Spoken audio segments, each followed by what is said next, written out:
Hey guys, welcome to another video from the Parrott Bros. Now today and for the next couple of videos we're going to be visiting different kit car companies. Now the reason for doing that is because every company makes something different.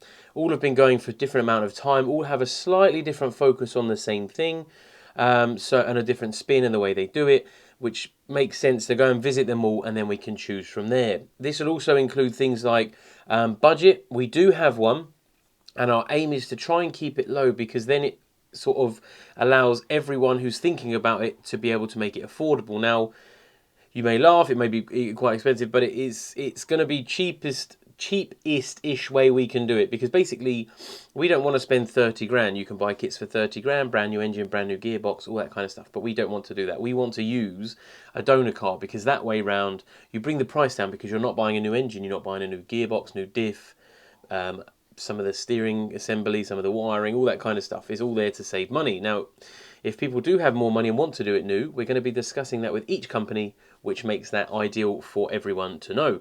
So if we aim for the budget, they'll also tell us what they do on the high end, and then you can sort of pick in between where you want to go. Budget-wise, we'll say 10 to 13,000 pounds, because let's be realistic, we're buying a brand new kit, which is obviously the chassis, all the steering components, the body shell, all of that other stuff. So it is going to be reasonably expensive. So 10 to 13 is kind of the budget, so we'll see where we come within that. Now, I've just got some bits written down here, which is kind of the key things we wanted to discuss why we wanted to build a kit car from scratch. Now, so we've gone through budget.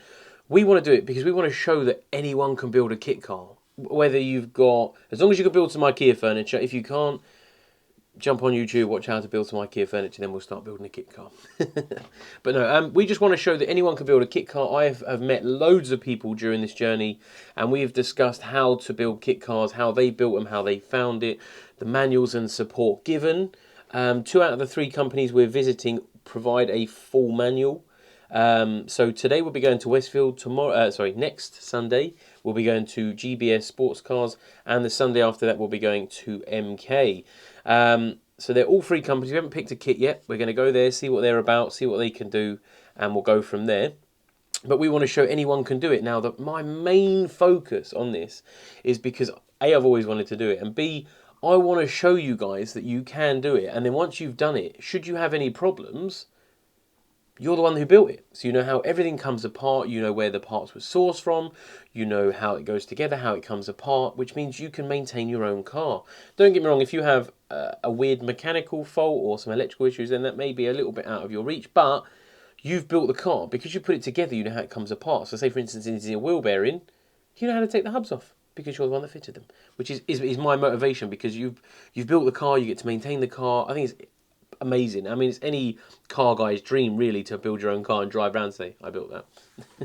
Bragging rights. So we want to show the companies and what's up there. We picked the 3 top companies that we found based on internet. So that is searching them, seeing what they do, seeing the support they give, speaking to people who've had their car from them and the support they've got and all that kind of stuff. Because there is loads of companies out there, but it doesn't always mean that they'll be giving you the support that you need and the parts and all that kind of stuff. So that's the reason we picked the kits. There is also Caterham, but they are a little bit pricey because they are sort of top of the pecking order. So we've left them off.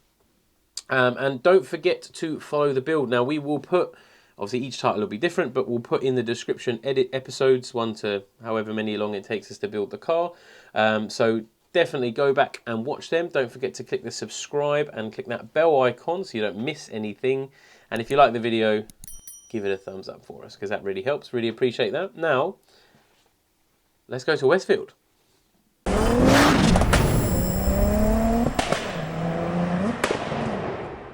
Today I'm joined with Simon at Westfield. I'll let him introduce the company. Hi, I'm Simon Westwood. I'm the Managing Director of Westfield Sports Cars, based in Kingsford in the West Midlands, and we make this. Right, so guys, what we'll do is we'll transfer into the car and we'll get into the really interesting stuff now. Okay, so my first question is, what range do you have available in the way of sort of kits or complete build cars? Okay, so we do complete kits with 2 different engine choices. That's the Ford Zetec and the Ford EcoBoost. We do a kit designed to use the Mazda MX-5 Mark 1 as a donor vehicle. Okay, yeah. And then we also do a kit that uses the Honda S2000 engine from the pre-2006 Honda. I bet that's a bit of fun, isn't it? Because that's what, Yeah. like 220, 230 horsepower? Late 230s. And they rev to... Yeah, so up to 6,000. It's a quiet car and it's quite relaxed. It's with that 6,000 to 9,000 RPM difference. Which is where most cars end. Yeah, sort of 6-ish, and then it opens up and becomes It's Jekyll and Hyde. It really does, you know, it comes alive at 6,000 RPM. And I guess it plays to the theatrics of a kit car as well, to have that screaming... So you're lightweight anyway, you're out in the open, noise and everything, your senses are very high, and having that engine screaming at 9,000 in is just super.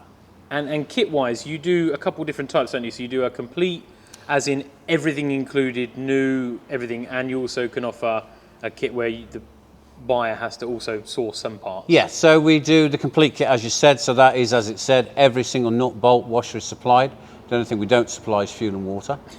If you want to go the other route, it's a starter kit, so that gives you chassis, body, aluminium panels, wishbones, rear wishbones. So that's really exactly what it says. It's a start. Kind of suited to the kind of engine they're going to want to discuss with you. Yeah, so if they want to source a different engine, or they want to source an engine from that we do offer a fitment for, but as a used proposition to bring the cost down, then that's the way to do it. The downside, I suppose, I can only think of one downside, is that when you come to the end of it, if you've got more than a single donor, or you've got more than one reconditioned as new component, then theoretically that should be registered as a Q-Reg. And some people are put off with by that. Yeah, there's definitely used to be more of a stigmatism. Yeah, I with think that. I think it's not as bad now, but you still can't have private number plates. No, so once a Q, always a Q. And I think, yeah, it's less, people used to look at it and think, oh, that car's been written off and rebuilt. And I think nowadays it's just, people expect to see a Westfield with a new registration on. And I would say that perhaps 90% of them either get a new plate or an age-related number from the donor. So that starter kit route where people are sourcing their own components, engines, it's not as popular as it used to be. Yeah, I guess because you can now produce such a great kit all in one, it certainly helps, and it gets more people interested who maybe might not know how to source the parts. Yeah, so I think, sourcing can be great if you're very good at it and know exactly what you want to do. However, if you source the wrong component, you could spend a long time trying to fit it when it's not supposed to fit where you're trying to put it. The complete kits, the idea is that it's in your garage. Any free time you've got is spent building rather than sourcing or waiting for parts to be delivered. So yeah, that's become more popular as I guess people have got a little bit more money and a little bit less time. I can completely understand why. Yeah, definitely. So engines we've covered. What's not included is things like you can obviously have a wealth of upgrades. We've discussed you can do there's different types of seats, carbon. Yeah, so wheels, the basic entry-level car or complete kit gives you everything you need to build a car.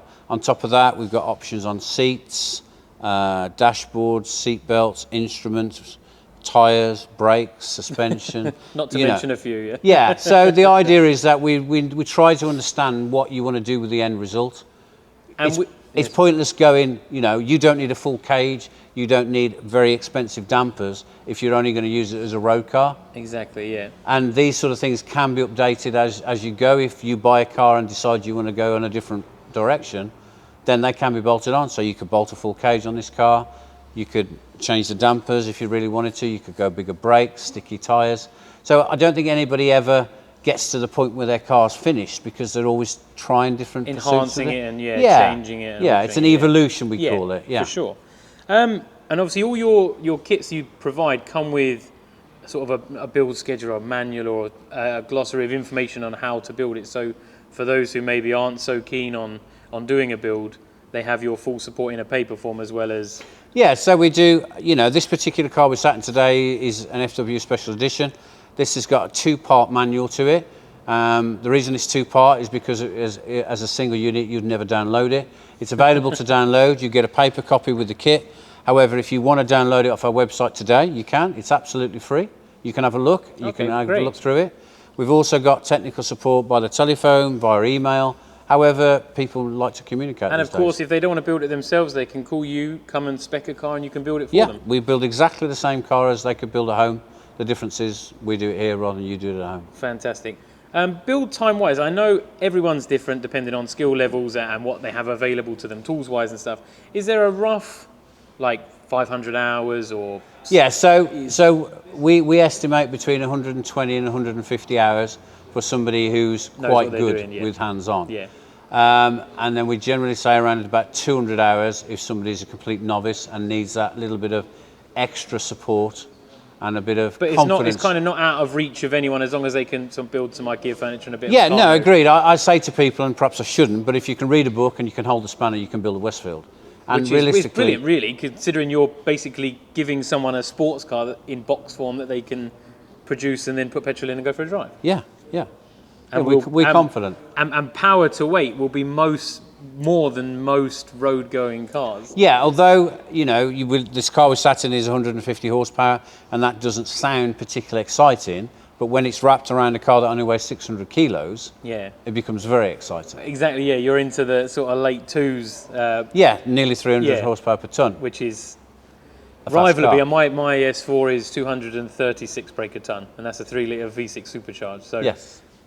You can see the comparison is quite favourable. Yeah, you don't need a lot of power in a car like ours to make a very quick car. And especially cornering speed. I mean, even road track, regardless, you can carry so much more speed. I think people don't realise that weight is such a bad thing in a car until you drive something that's very light. Yeah. You don't need massive brakes on a car like this. Well, there's no weight to stop. There's no weight, and those massive brakes actually weigh a lot more than they should. Yeah. So as a single unit, I am probably the largest single element in this car as we sit here you today. and me both. Yeah, unfortunately. So I think until you drive a car and also you've got to remember you're more or less sat over the rear wheels. Yeah. Which again, in a modern day car, you would be sat somewhere up here. Yeah. So your sense of speed, your sense of how the car how feels, it feels to drive. sensitivity is much more higher in the car, and also the fact that I can easily touch the ground when I'm driving it. Yeah, exactly. Yeah. If someone watched this video and they wanted to buy a car, what sort of time, if they wanted to order a kit, would you be looking at? So our kits are generally somewhere between 10 and 12 weeks lead time, depending on which kit it is. Of course, and how busy it is, what time of the year, and all that kind of stuff. Yeah, I mean, generally it's pretty straightforward. Post-COVID, things have gone a little bit crazy, should we say. Yeah. However, I think we're at a point now where I'm quite confidently say to you could have a kit in 10 weeks. Yeah, and make it happen. Yeah. So car's a little bit different. Obviously, we build lots of different cars, including the Chesil Speedster. So you would have to join the queue for a build. Oh, yeah, of course. It doesn't matter what car it is, you're still in the same queue. So at the moment, for a factory-built Westfield, you'd probably be looking around 6 months. Which is still not out of the question. I mean, you're getting a fully built car. If you were to buy it in 3 months and then build it, it would take you. Yeah. Even if you spend a decent amount of time. Yeah, I think sensibly people understand that. It's not going to happen overnight. There are other people waiting to have their cars who come first, so they get served first. Especially because you've been around for nearly 40 years. So buying into the brand. Yeah, so I think we get a lot of repeat business, and I that to me is the best thing we can have. Somebody who comes back and back again. Oh, yeah. They're not 2-car builders; they're 3-car builders. It is nice for you because they're coming back because they want to, and they've already had an experience with you, which is great. Yeah, cool. You've already got. We've got to go pan into the parts department in a minute. I'll give a quick look around and maybe show a couple of other cars you've got already built. Yeah. Just so people can get a feel for what it's about. But I just want to thank you for your time, mate. I really appreciate it. I really enjoyed being here and discussing. Give me a lot of food for thought. Great. No, it's been good to have you. So hopefully we'll speak very soon. Yeah, cool. Thanks. As ever, Simon, everyone, thanks, and bye for now. Cheers.